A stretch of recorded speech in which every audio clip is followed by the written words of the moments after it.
थिया सब आसरा, टुटी वया सब वास्ता। तो ॾिना दुख तुंहिंजे सुखन ले, दिल दुआ थी वरी बि करे।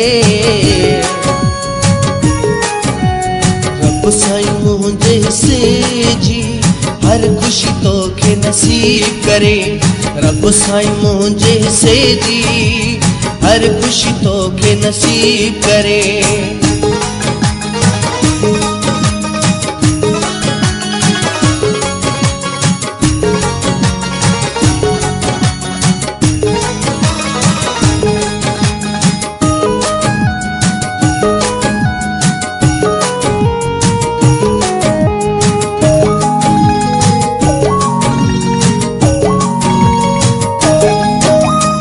तुंहिंजो मिलंदो प्यार हाणे का बि नाहे उम्मीद रही।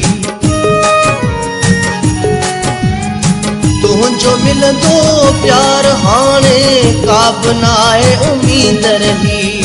तुंहिंजे दिल तां ओ बि दर्दा मुंहिंजो वियो बा नाम लही।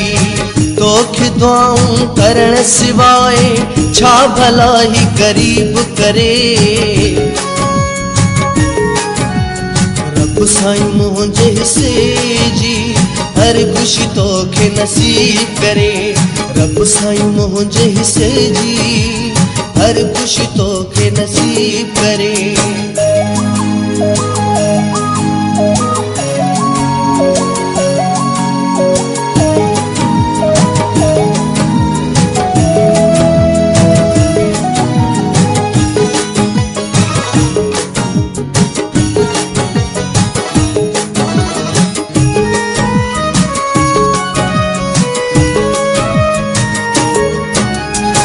जुल्म क्या के दुनिया तुंहिंजे हिन दीवाने सां। जुल्म क्या के दुनिया तुंहिंजे हिन दीवाने सां।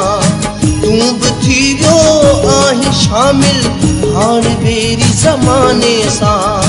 दोस्त थी तो अहिड़ी कई आ जीअं कोई रकीब करे। रब साईं मुंहिंजे हिस्से जी हर खुशी तोखे नसीब करे। रब साईं मुंहिंजे हिस्से जी हर खुशी तोखे नसीब करे।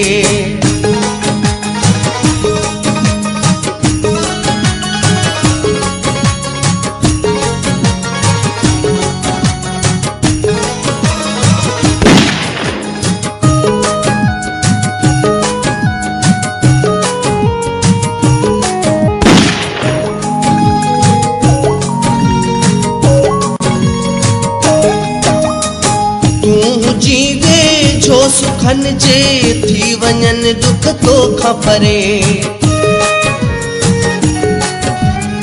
तूं जीवे छो सुखन जे थी वञन दुख तोखां परे।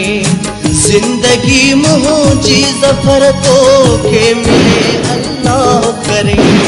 कोई दुख तकलीफ़ न मौला दिल तुंहिंजे करीब करे।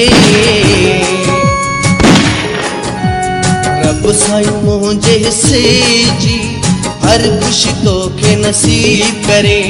रब साईं मुंहिंजे हिस्से जी हर खुशी तोखे नसीब करे।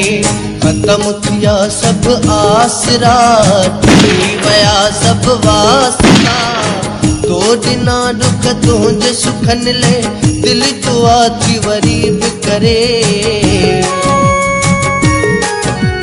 रब साईं मुंहिंजे हिस्से जी हर खुशी तोखे नसीब करे। रब साईं मुंहिंजे हिस्से जी हर खुशी तोखे नसीब करे।